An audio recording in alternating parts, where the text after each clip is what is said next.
Bom, então a Lei 12.850 vai trazer no artigo 3º alguns meios de obtenção de prova. Esse artigo 3º, embora ele fale expressamente em meios de obtenção de prova, ele não traz só meios de obtenção de prova, tá? Colaboração premiada, ela não é exatamente um meio de obtenção de prova. A colaboração premiada é um misto, uma natureza jurídica bem sui generis aí, de uma prova testemunhal com uma técnica de obtenção de prova mesmo. Ao mesmo tempo traz esse caráter do direito premial, né? De mecanismo de consenso, de alguma forma, você me dá algo, eu te dou algo, tá? E diminui ou extingue a punibilidade do agente. Mas não, assim, eu não consigo chamar a colaboração premiada de meio de obtenção de prova. No entanto, ela é muito estudada nas técnicas, porque de fato ela permite a obtenção de dados que não seriam obtidos de outra forma. Captação ambiental de sinais eletromagnéticos, ópticos e acústicos. Agora foi tratado, né, no anticrime sobre isso e tal, o pessoal deu uma confundida lá.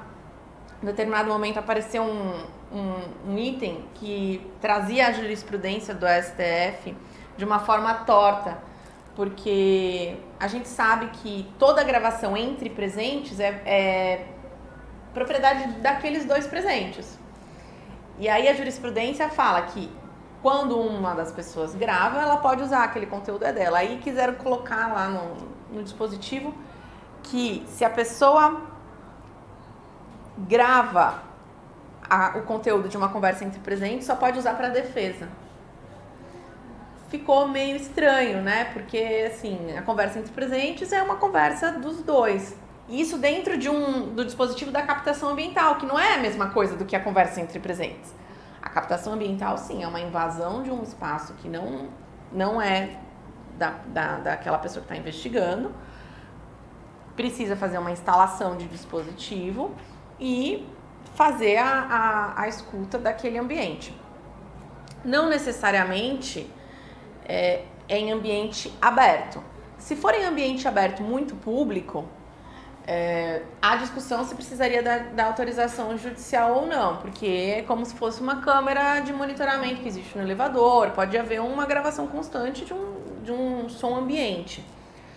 Mas também não é certo que todo o ambiente aberto pode ser gravado sem a necessidade de autorização judicial, porque eu posso ter uma festa privada e aí uma gravação ali, né, de escuta, e aquelas pessoas não estavam preparadas para serem expostas daquela forma. Então, é um tema que ainda vai gerar bastante discussão, mas que já está previsto desde a lei de 95, só não tinha essa tipicidade processual ainda, não tinha essa regulamentação.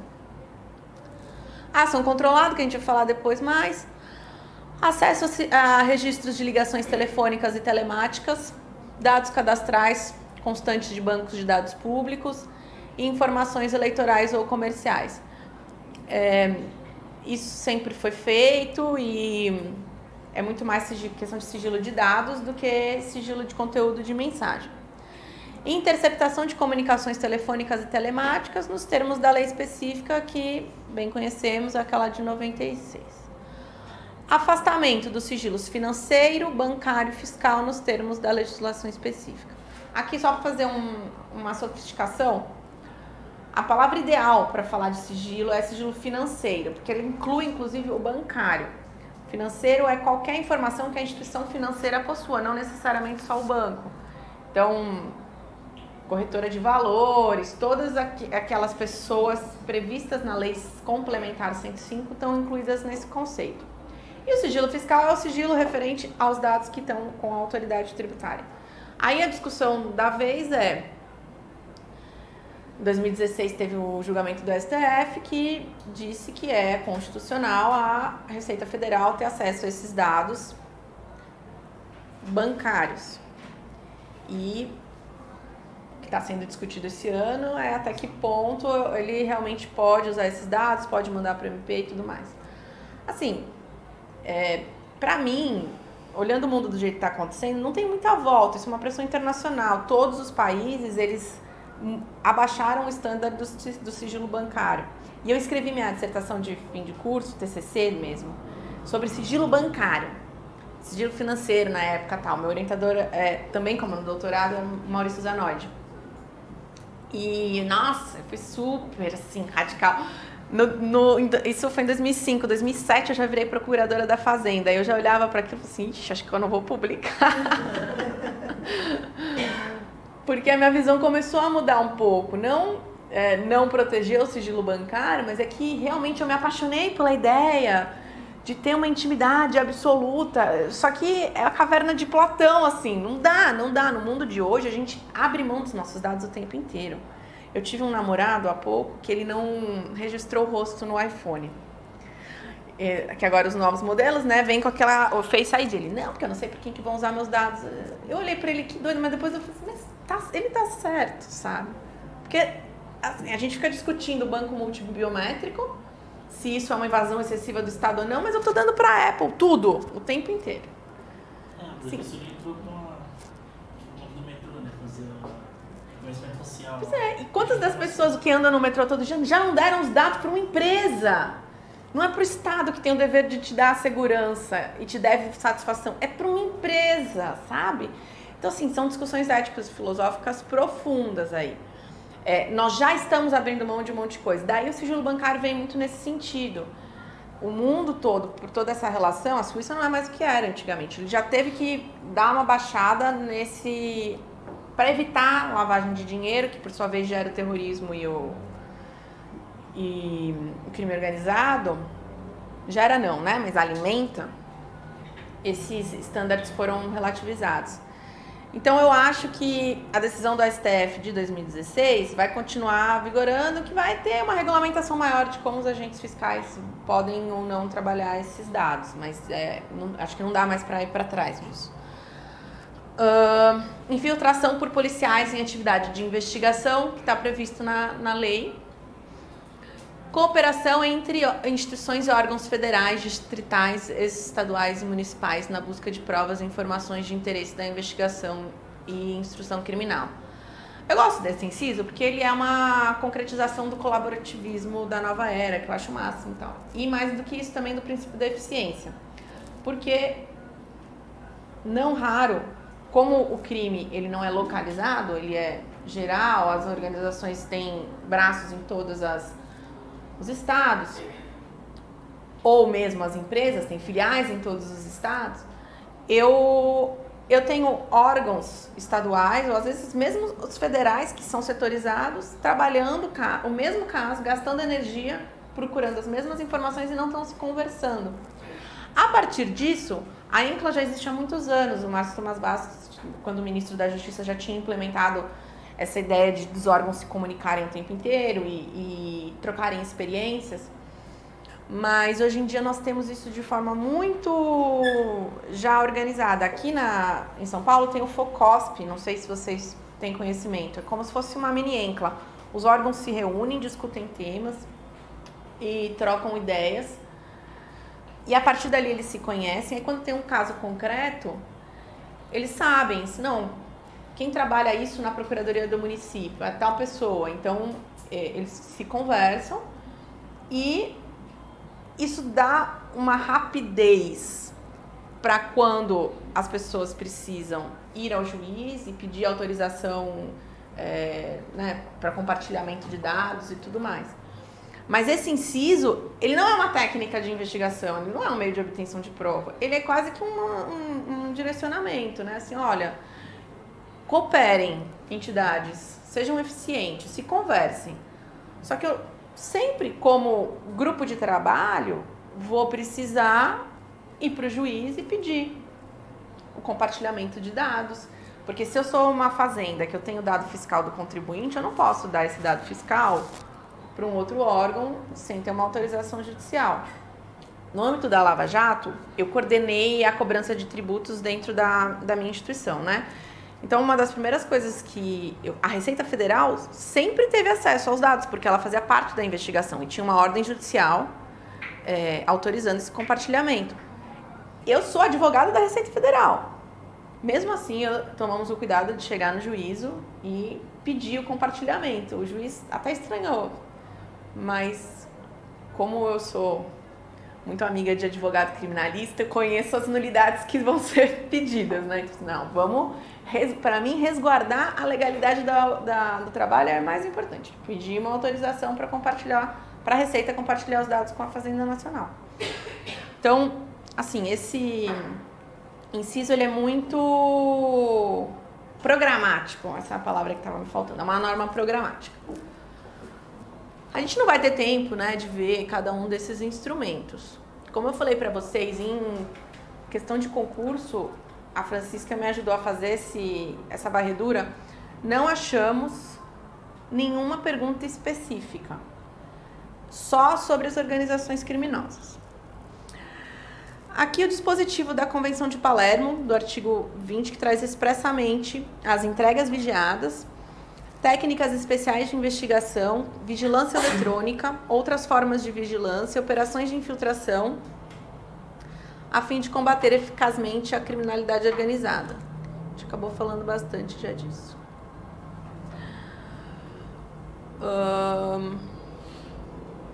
Tá, então, ação controlada. Acabou que eu já adiantei todo esse tema também, mas só para organizar um pouquinho então o raciocínio. A ação controlada, ela é um método de investigação. Ela é um conjunto de procedimentos utilizados para atingir um determinado fim. Ela é, na minha concepção, sinônimo de operação policial. Porque toda operação policial, ela tem a fase sigilosa e a fase ostensiva. Quando fala deflagrou a operação, a galera estava trabalhando um monte já antes. Estavam coletando os elementos de prova. Estavam ali trabalhando de forma metódica, mas estava sigiloso.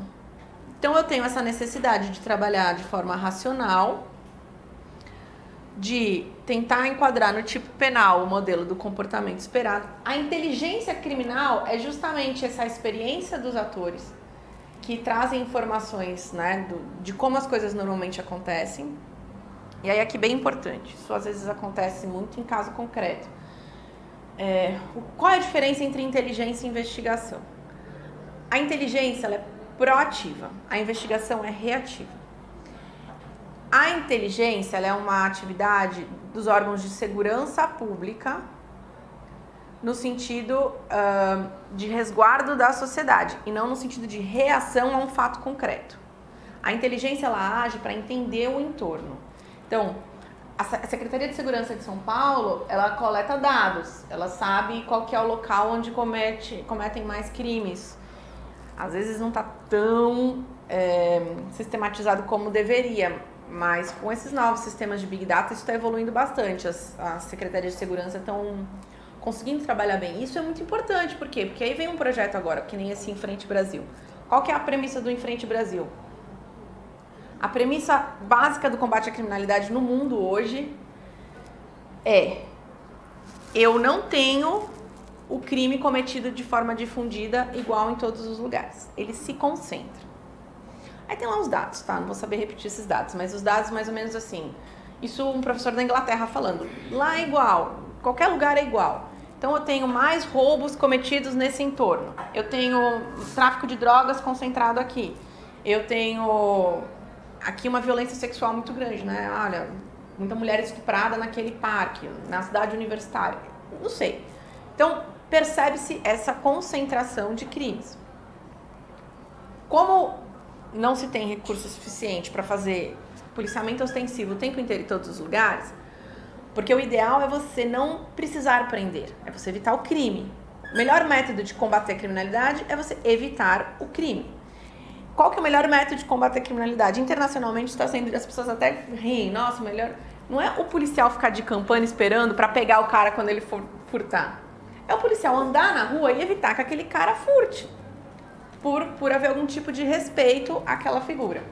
Então, eu sei que, enfim, às vezes aquela pessoa, aquele ser humano policial, age de uma forma não legal, não tá ali só andando evitando crime, ele age de formas violentas e tal, mas isso são seres humanos. erros e acertos, e para isso também existe o treinamento do policial para fazer com que ele faça o trabalho da melhor maneira possível. Mas a ideia é que ele ande na rua e evite esse crime. Só que eu não tenho policial para pôr em todos os lugares. Onde eu vou pôr? Onde eu vou fazer esse policiamento extensivo? Então, eu escolho. Aí o Em Frente Brasil, ele escolheu 5 cidades piloto, onde era um alto índice de criminalidade muito grave, que é o homicídio.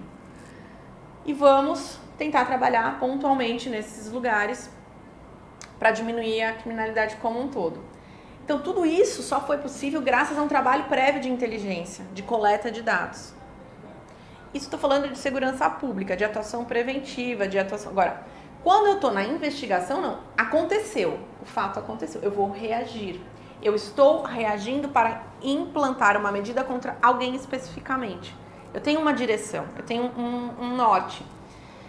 E aí, eu já tenho que trabalhar de uma forma totalmente diferente. A investigação ela tem muito mais limites de atuação, porque realmente é uma resposta direcionada a uma pessoa específica. Em tese, a atividade de inteligência criminal não, ela só está coletando dados de forma genérica. Então, pega na parte de criminalidade financeira, eu tenho COAF, é um órgão de inteligência. Ele roda as informações que os bancos passam para eles indistintamente, as informações. Aí, o que o sistema faz? Às vezes, ele desperta, opa, aqui teve um cruzamento de dados que me deu um indício de que pode acontecer algo. Aí, ele pode enviar esse relatório de inteligência para a polícia. Olha, quer investigar? Pode ser que, a partir desse momento que enviou o relatório e pediu a investigação, aí passam a vigorar todas as garantias individuais de um inquérito comum. Então, essa é a grande diferença.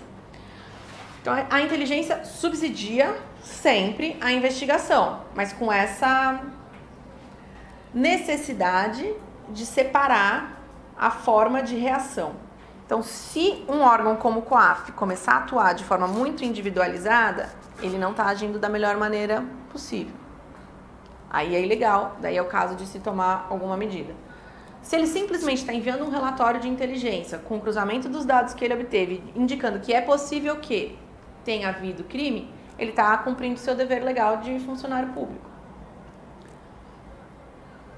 Então, isso tudo aqui a gente já conversou, né? O tipo penal e o artigo 41 do CPP.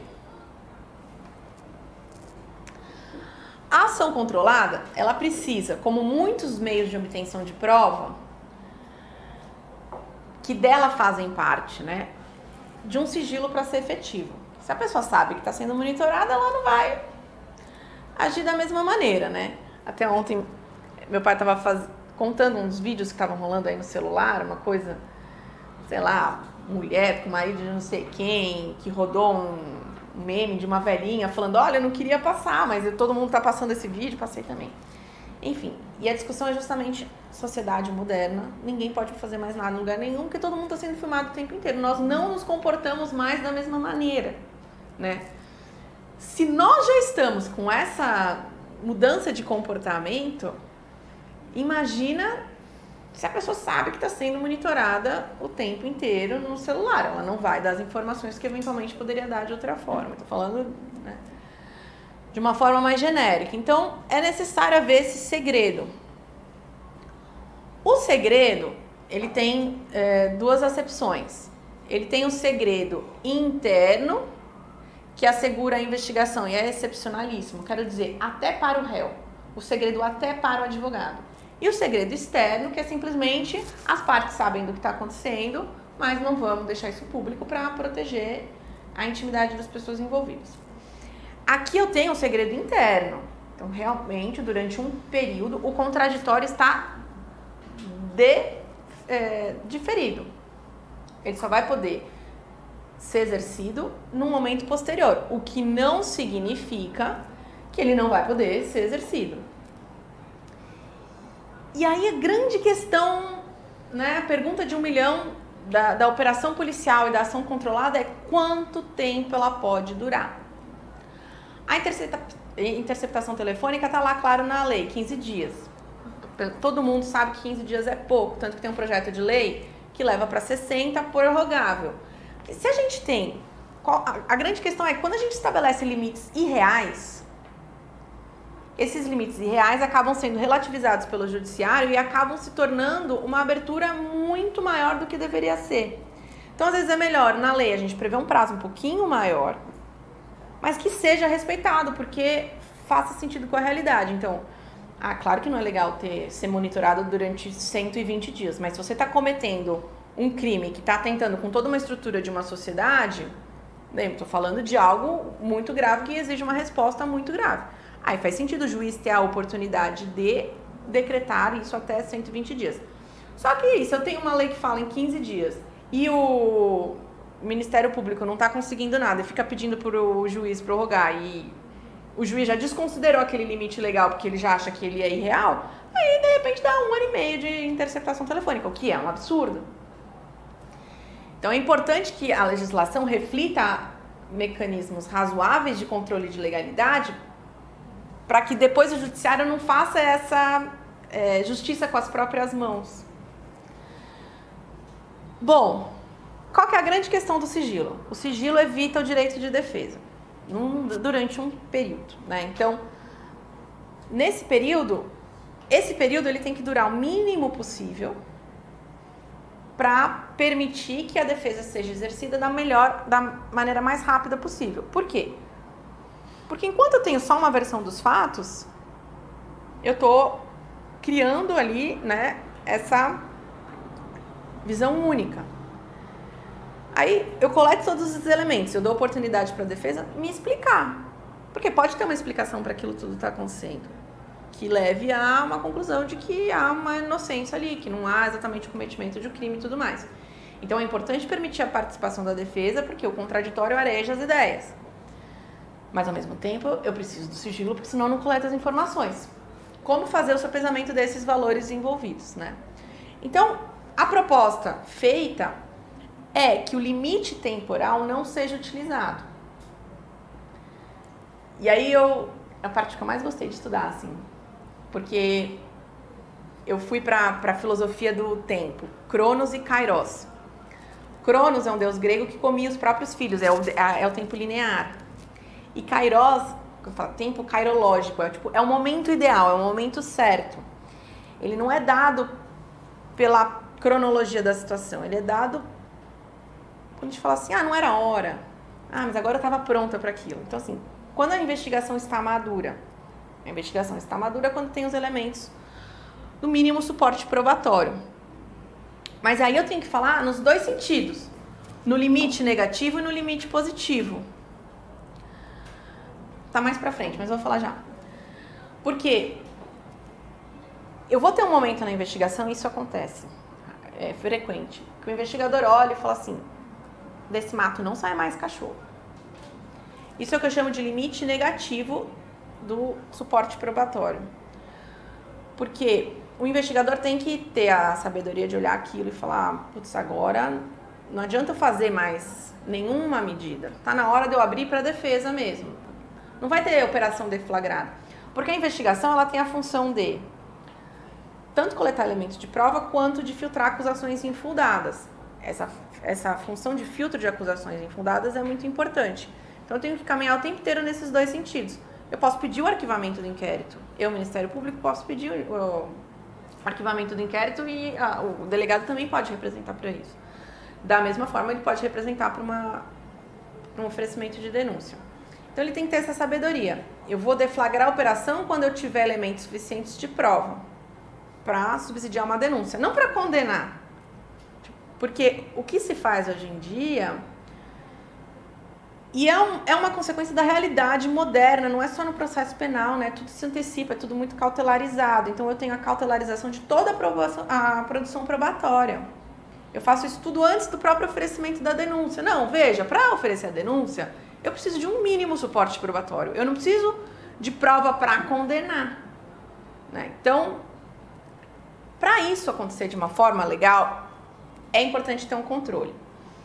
E daí, assim, no meu mundo ideal da tese, eu imaginei um mundo do processo penal da Caverna de Platão. Quando eu falo processo penal da Caverna de Platão, é aquele assim, ideal, né? Num mundo onde nós temos recursos para tudo e tal. Eu imaginei a situação em que eu tivesse realmente um juiz para a fase pré-processual, um juiz para a fase de instrução.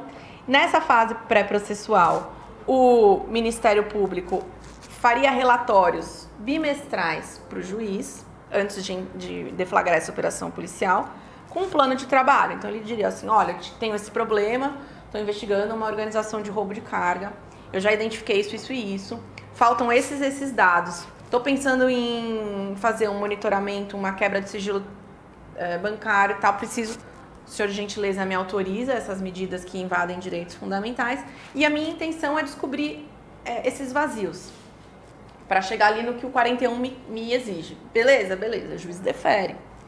Dali 2 meses, o Ministério Público traz um relatório. O que eu consegui? Eu consegui preencher alguns desses vazios de investigação ou eu não evoluí? Os 60 dias eu pensei com base nessa ideia do projeto de lei de interceptação telefônica. E aí, não haveria um limite de prorrogação, desde que a investigação estivesse evoluindo. E é muito sensível porque o juiz que teria que controlar isso, porque de alguma maneira o juiz poderia olhar a situação e falar assim, olha, eu tenho já material maduro para denúncia dessas pessoas, então já libera a denúncia dessa galera aqui para a defesa já poder começar a trabalhar. Só que por outro lado, né, eu não tenho esse sistema puro ainda, eu não tenho condições de ter esse sistema puro. Então, eu escrevi a tese, eu vou disponibilizar todo esse material para vocês, tá? Eu escrevi a tese, depois eu escrevi um artigo. Aí nesse artigo, porque eu apanhei na banca, nesse artigo eu trago uma solução para o mundo real. A minha solução para o mundo real é um pouco o controle recíproco do Ministério Público com a polícia, né? De realmente dar essa obrigação para eles e esse controle ser postergado. Quer dizer, o Ministério Público tem a obrigação de registrar esses relatórios bimestrais, de alguma maneira controlar o trabalho da polícia, que já é função dele. O CNMP pode fazer esse controle também de alguma forma, e ele precisa evoluir na investigação. Se um dia constatarem que ele ficou segurando a investigação sem potencial de novidades, ficou segurando muito tempo uns sigilos numa investigação que já não estava mais dando novidade, aí ele vai poder ser responsabilizado por isso. Mas assim, eu sei que é difícil imaginar algo nesse sentido concretamente, só que já é melhor do que qualquer outra situação que a gente tem, porque a gente sabe que tem operações policiais que ficam sigilosas, coletando informação anos. E eu, como investigadora, eu sou sensível, porque assim, eu já demorei 1 ano e meio para conseguir elemento para formar um grupo econômico. Numa realidade de 10 anos atrás que era um pouco diferente. Hoje o Big Data facilita muita coisa, sabe? Acelera muito, muito mesmo, muito mesmo. Então eu sou sensível à necessidade da investigação. Eu sei que a gente não descobre as coisas de um dia por outro. Por outro lado, eu sou muito sensível à necessidade da pessoa saber que ela está sendo investigada e dela apresentar a versão dela dos fatos, porque é muito injusto isso. Então, um mecanismo de se promover o equilíbrio é esse. E o parâmetro legal que a gente usa é o próprio artigo 8º, que já está na lei. Consiste a ação controlada em retardar a intervenção policial ou administrativa. Então, a ação controlada, ela não é só o flagrante de ferido, como algumas pessoas escrevem. Ela também pode ser ai meu Deus, a autuação da Receita Federal. Ela pode ser a abertura de um PAD dentro de um órgão público, né? Relativa à ação praticada por organização criminosa ou a ela vinculada. Então eu tenho sempre esse requisito de só poder usar esse mecanismo extremo de grande operação policial, sigilosa por muito tempo, num caso de extrema gravidade, senão eu vou ter que ser mais rápido na investigação e dando oportunidade de contraditório.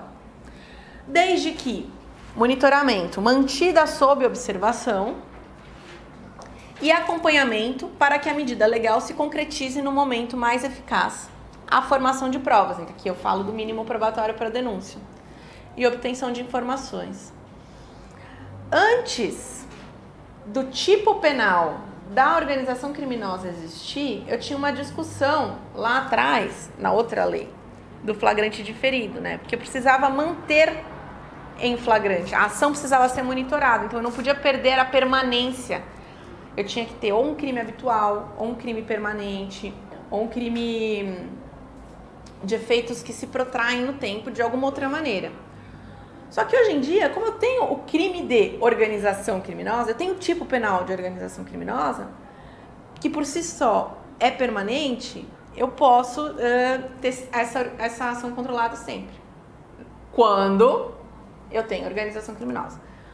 Qual que é o nó aí? O nó aí é eu já estar fazendo uma investigação, quer dizer, em tese eu tenho que estar pensando se tem uma organização criminosa, mas ao mesmo tempo ter organização criminosa é requisito para a técnica de investigação utilizada. Isso é muito complicado. Qual que é a solução que o César Roberto Bittencourt traz? Eu tenho que ter indícios de autoria suficiente, materialidade. Tipo, a mesma lógica da prisão cautelar. Não dá para sair muito disso. Só que para um advogado, isso sempre vai ser um ponto que dá para bater. Você está usando uma técnica de investigação de crime organizado sem ter elemento suficiente da organização criminosa? Peraí, né? Claro, tem que ser uma defesa também com substrato, mas é sempre uma defesa possível.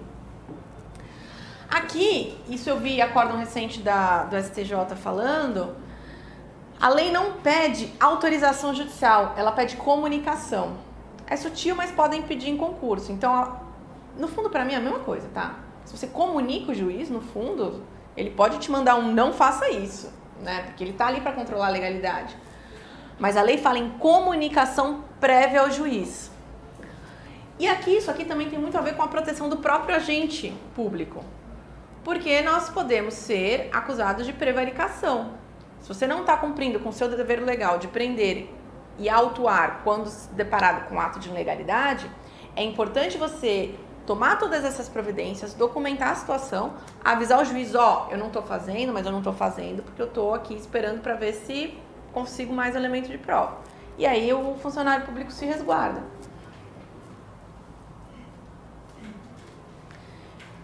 Essa aqui é a organização de todo esse raciocínio exposto com base no texto da lei. Então eu tenho um pressuposto para usar esse mecanismo, que é a notícia da reiteração criminosa. Eu tenho um meio de execução, que é o retardamento da intervenção policial ou administrativa. Eu tenho uma finalidade, que é obter um suporte mínimo probatório. Esse termo, suporte mínimo probatório, eu tirei da tese do Maurício Zanoide sobre presunção de inocência. Ele usa que a denúncia, o material que a denúncia precisa é um suporte mínimo probatório. É um estándar de prova que é utilizado. Requisito: ação praticada por organização criminosa ou ela vinculada. E no outro parágrafo, no outro artigo, eventual transposição de fronteiras. Quer dizer que se o crime for transnacional, pode haver uma relativização dessa necessidade da organização criminosa tipificada. Eu coloco autorização judicial prévia, mas a lei fala em comunicação, tá? Então, assim, pode ser uma pegadinha, vocês fiquem atentos a isso. E a proposta de controle, essa que eu já expliquei para vocês. Bom, aqui eu coloquei no final da aula, sempre coloco esse trecho que o meu orientador fez na minha tese, no prefácio, que mais do que respostas, a análise do Instituto feita, ela apresenta caminhos e formas de pensar. E essa é a nossa atividade como um acadêmico, assim. Repensar as estruturas, repensar o sistema e abrir caminhos seguros para uma melhor prática social. Tem som mesmo, né? Porque os velhos caminhos não abrem novas portas. E assim, eu acho que toda a forma que eu expus o conteúdo, eu quis trazer para vocês um pouco é sair fora da caixa e pensar a coisa de uma maneira grande. Vocês são os operadores do direito, vocês constroem um novo sistema e a gente precisa construir um sistema melhor. Não está funcionando. Não está funcionando. Não temos o produto de justiça entregue para nenhum dos lados. Assim. A função da jurisdição é pacificação social. Bom, o escopo da jurisdição é pacificação social. Não estamos vivendo uma sociedade pacífica. No dia que a gente tiver um processo penal sueco, assim, que serve para atuar em questões pontuais de descumprimento de norma, daí eu vou ser feliz. Por enquanto, a gente tem uma balbúrdia, uma criminalidade muito grande, injustiças muito grandes sendo cometidas por parte de autoridades, uma visão distorcida de todas as partes. uma falta de recursos. Então, eu falo que o juiz de garantias é a figura do mundo ideal. Mas hoje, estava conversando com alguém antes de começar a aula, né? A gente não tem 30% dos defensores públicos necessários. Então, eu vou dar filé mignon para o crime de colarinho branco, para a pessoa ter, assim, a imparcialidade em nível extremo no julgamento do juiz. Mas eu não estou dando direito de defesa para a população em geral. Então, se eu tiver dinheiro para tudo, beleza, então vamos construir. Mas não tenho, né? Não tenho. Se tivesse dinheiro para tudo, já tinha defensor para todo mundo, né? Então, eu acho que é nesse sentido que a gente tem que pensar a sociedade, onde estamos investindo dinheiro, onde estamos investindo recursos e tentar construir um processo que funcione. O consenso vem muito para ajudar nesse sentido. O consenso não é negativo. O consenso dá a oportunidade das pessoas decidirem o que elas querem fazer, desde que bem assessoradas. Então, assim, o sistema consensual de acordos, ele só vai funcionar bem se eu tiver defensor. Por quê? Porque eu preciso que você, defensor público, chegue no seu cliente e apresente as opções que ele tem. E ele vai ter o livre-arbítrio. Ele tem o livre-arbítrio de decidir se ele quer se defender, se ele quer aceitar um acordo. Eu cansei de não querer levar um monte de coisa pra frente. Ação civil, não sei o quê. É meu direito. Tem um monte de gente que quer lutar até o final, tem gente que não quer. O importante é defesa. É essa pessoa ter a construção dessa realidade possível com base numa assessoria técnica eficiente.